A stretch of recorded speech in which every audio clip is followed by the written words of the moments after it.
between Mark Winston, who wants to learn Japanese, and Kathy Green, who is a receptionist at the World Language Academy. First, you have some time to look at questions 1 to 3.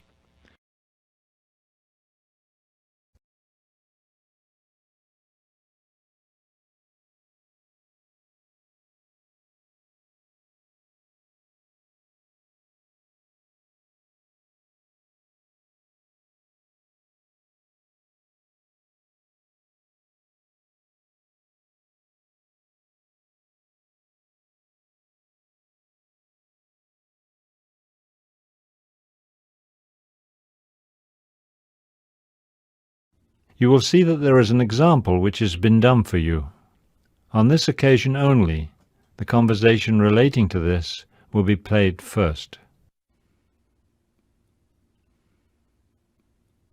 Good morning. May I help you? Yes, I'm Mark Winston, and Oh, excuse me, Mr. Winston. World Language Academy. This is Kathy Green. May I help you? No, this is a private language school, not a travel agency. No problem at all. Goodbye. I'm sorry, Mr. Winston. Now may I help you? Yes, I hope you can. I'd like to sign up now for a Japanese class next week. The man says he'd like to sign up now, which means register today for a language class. The number 2 has been written in the blank. You should answer the questions as you listen, because you will not hear the recording a second time. Listen carefully and answer questions 1 to 3. Good morning. May I help you? Yes, I'm Mark Winston, and Oh, excuse me, Mr. Winston. World Language Academy. This is Kathy Green. May I help you? No, this is a private language school, not a travel agency. No problem at all. Goodbye. I'm sorry, Mr. Winston. Now may I help you? Yes, I hope you can. I'd like to sign up now for a Japanese class next week. Classes start next week, and we have lots of Japanese classes to choose from. Have you studied Japanese before? No, I haven't. I'm a beginner. I'm planning to visit Japan next summer, so I want to learn a bit of the language. That's great. Japan is a wonderful place to visit. I spent a month in Tokyo last year, actually, and I even climbed Mount Fujiyama. Really? That's too much activity for me. I'm just planning to visit Tokyo. I think I'll find plenty to do there. You certainly will.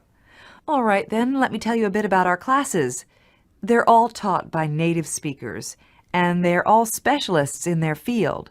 You can choose a Japanese for tourists class, Japanese for business travelers, or Japanese for university students. You're not studying at a university, are you? No, I graduated a few years ago. Well, then the tourist class is probably best for you. Yes, I think you're right. I just want to learn enough to order food in restaurants and go shopping and things like that. When does the Japanese for tourist class begin? Let's see. We have a class for beginners that starts next week. I think there are still a few spaces left. You're in luck. We have 15 students enrolled, and there's room for 3 more. Before you hear the rest of the conversation, you have some time to look at questions 4 to 10.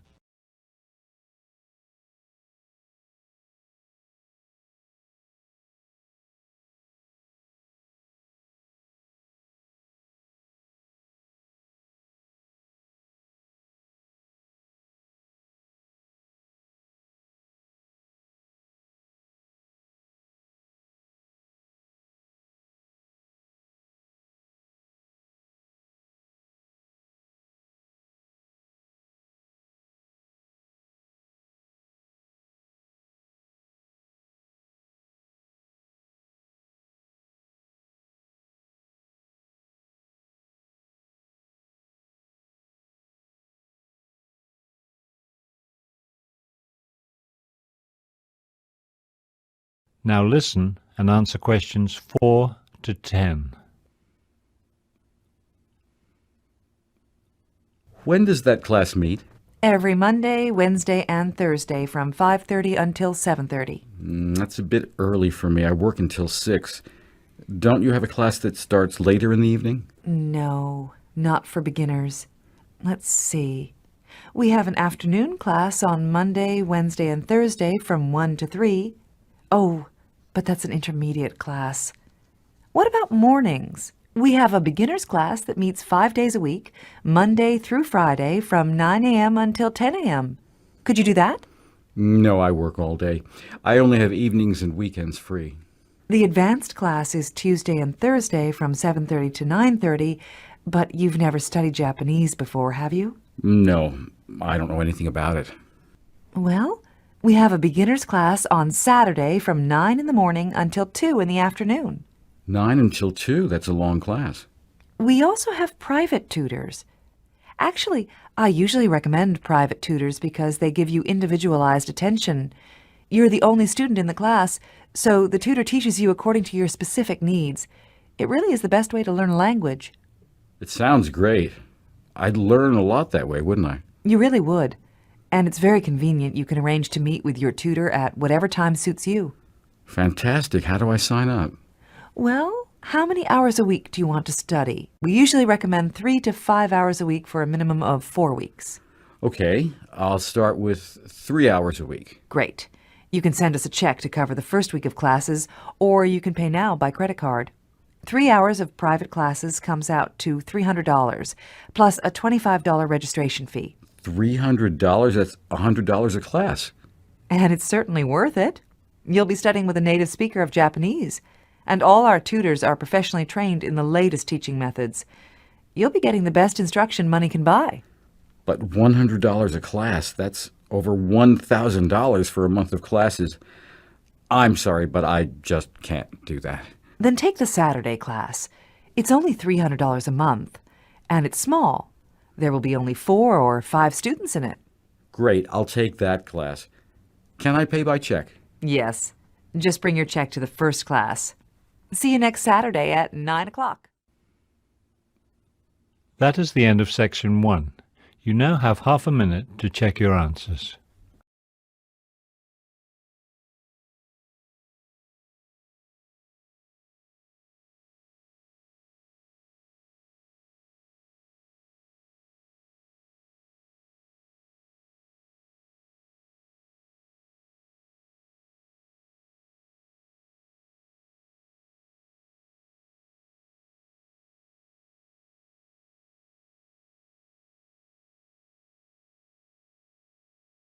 Now turn to section 2.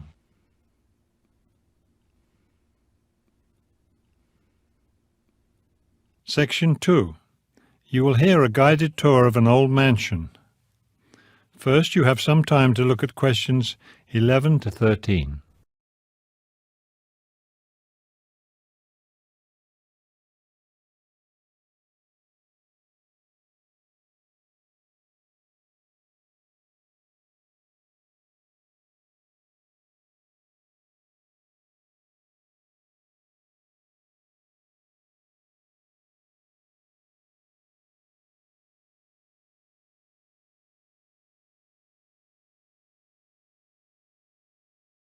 As you listen to the first part of the talk, answer questions 11 to 13.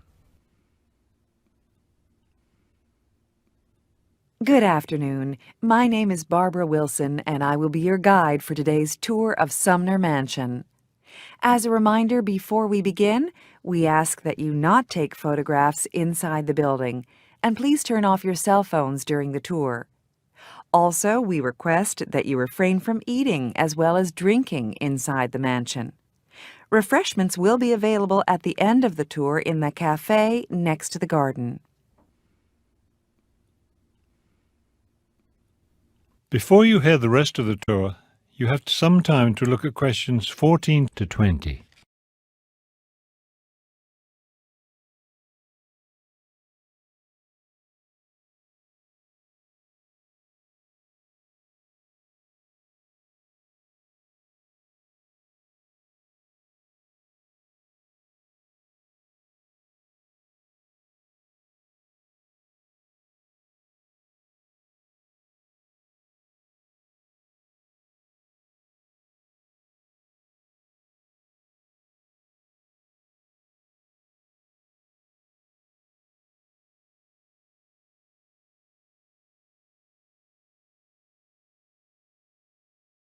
Now listen and answer questions 14 to 20. Now to begin, here we are at the main entrance. You will notice the elaborate Italian frieze installed by the original owner when the mansion was built in 1810. To the left of the entrance is the main living room. This was used by the Sumner family for entertaining guests, particularly for their tea parties. They were famous for the tea parties that they gave in this room. Here on display you can see the elegant chinaware they used for their parties. There are several sets of china imported from abroad. Let's go over to the other side now. This room to the right of the main entrance is the dining room. Of course, the family meals were served here, but the most interesting thing about this room is the art. The Sumners collected a lot of art, and some of the finest pieces of their art collection are displayed in this room. On that wall opposite, you can see a large painting of a garden. Mr. Sumner bought that on a trip to China in 1825. You will also notice several smaller pieces of Chinese art, as well as some portraits of the family. Behind the mansion are the famous Sumner Gardens. Right now you can see a spectacular display of roses. The tea roses are especially nice, and there are many other varieties of roses as well. The guided tour will not continue into the garden. You can enjoy it on your own. Don't forget to stop in at the cafe before you go home for some tasty hot or cold tea and pastries. You enter it through the garden, but it's just behind the living room. There is also a small display there of kitchen tools used in the original mansion kitchen, which I am sure you will enjoy viewing. If you feel disoriented after walking around the gardens, don't worry. Remember that the parking area is just beyond the cafe, so it's a short walk back to your car. Also, please remember that the grounds close at 5 p.m., as we are still on our spring schedule.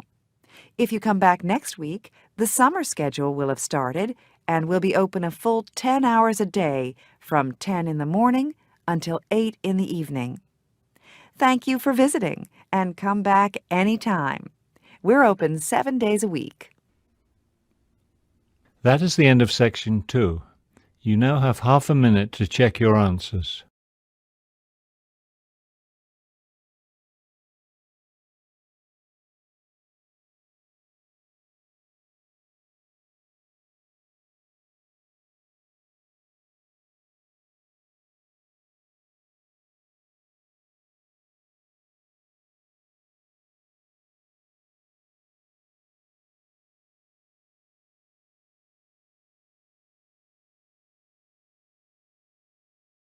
Now turn to section 3.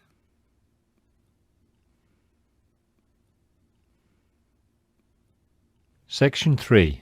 You will hear a panel discussion between the panel moderator and two panelists, Dr. Karen Akers and Dr. Fred Williams, both transportation consultants. In the first part of the discussion, they are talking about the future of public transportation. First, you will have some time to look at questions 21 to 26.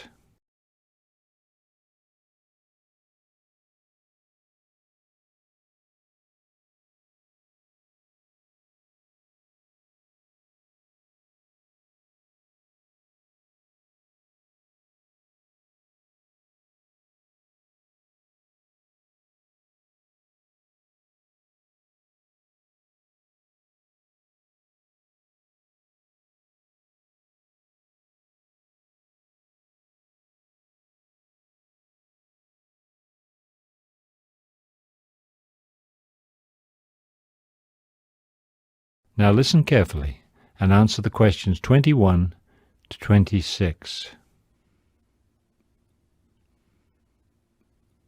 Dr. Williams and Dr. Akers, I want to thank both of you for coming today and sharing your thoughts on the future of public transportation.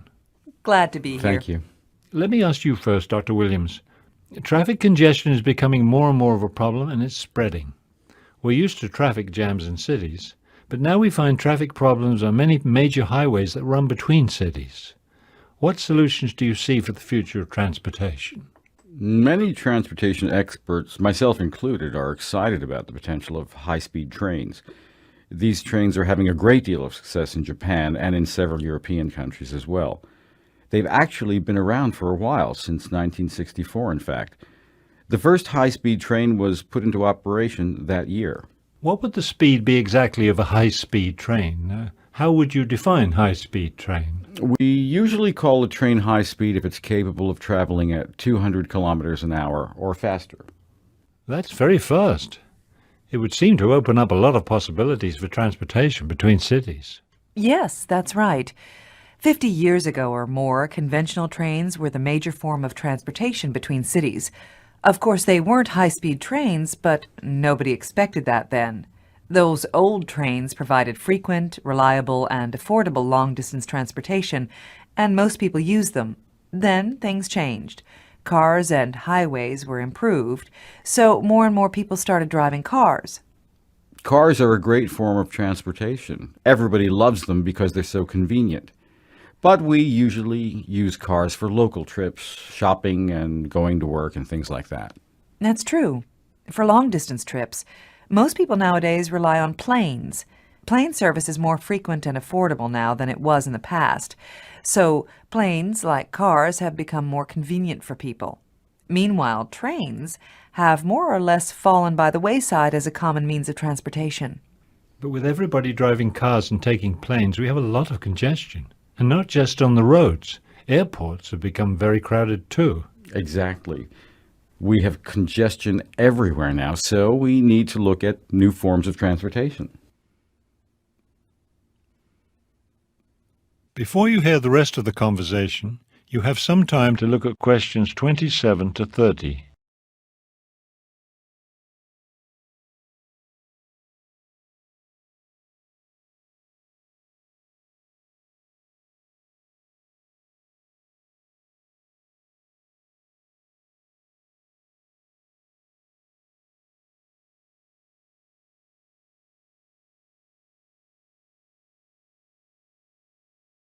Now listen and answer questions 27 to 30. And that's where high-speed trains come in. They offer several advantages over both cars and planes. When you take everything into consideration, getting to the train station, boarding the train, and all that, a high-speed train gets you to your destination just about as quickly as a car. So speed isn't really an advantage. Cost isn't always either. Depending on how many people are traveling with you, a train trip could be more expensive than a car trip. But a train trip is much more relaxing than a car trip. You can read, sleep, eat, whatever, while the train carries you to your destination. And of course, you're never delayed by traffic jams. To my mind, these are great advantages. Yes, I can really see the advantage of the train over the car. But what about planes? Planes are much faster than cars, so that's a big plus for planes. Not necessarily. For trips shorter than 650 kilometers, high-speed trains can actually be faster. Checking in at the airport and going through security takes a long time. You don't have that kind of delay with a train. Also, trains can carry more passengers than planes. They can also offer more frequent service. So for your medium-distance trips, they really are faster than planes. That is the end of section 3. You now have half a minute to check your answers.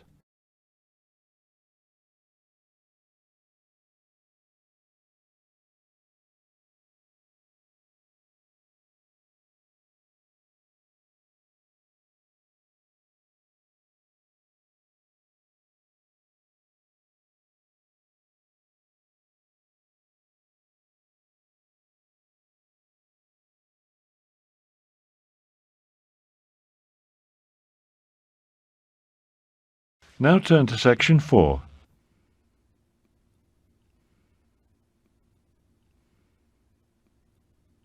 Section 4. You will hear a lecture on Albert Einstein. First, you have some time to look at questions 31 to 40.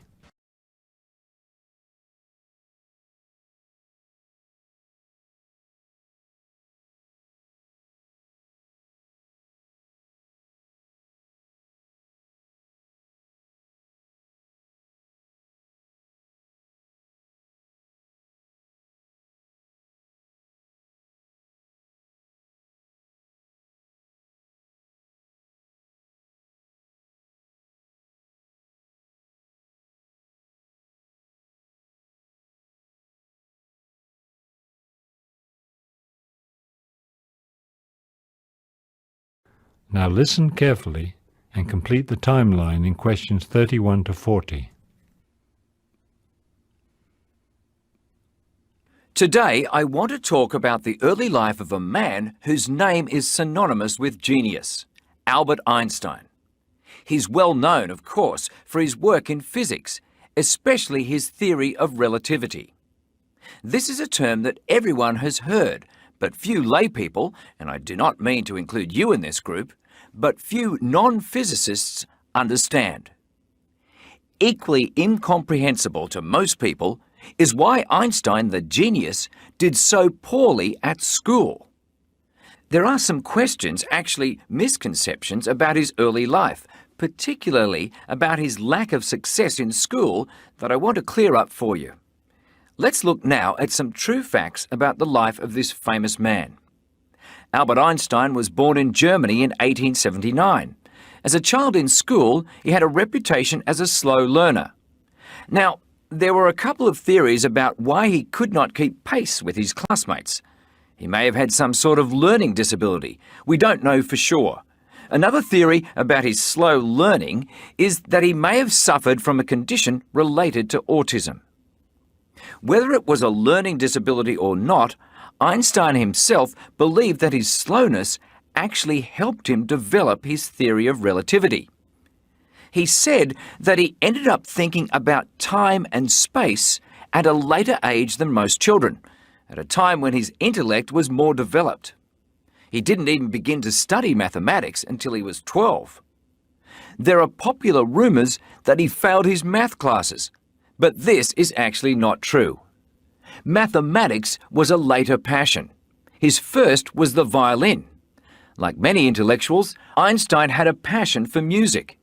He started his study of the violin during elementary school and continued playing the violin for the rest of his life.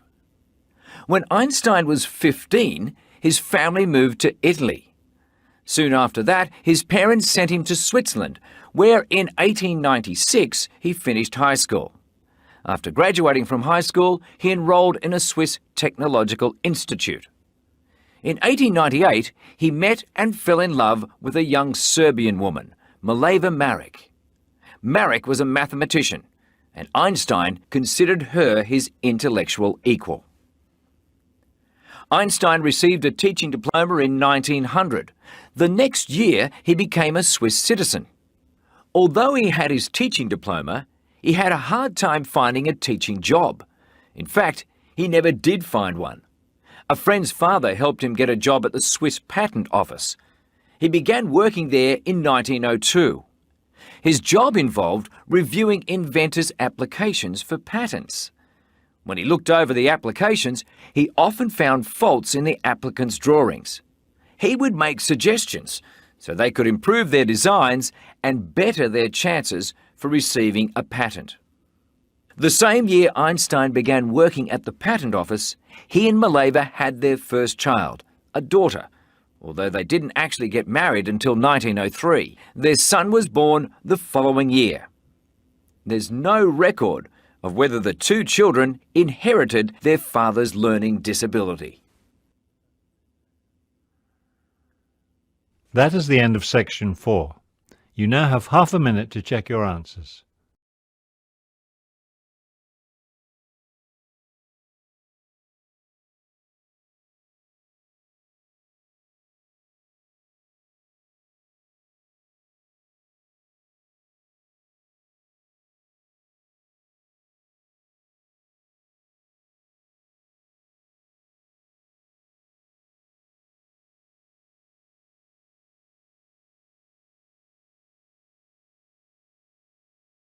You will now have 10 minutes to transfer your answers to the listening answer sheet.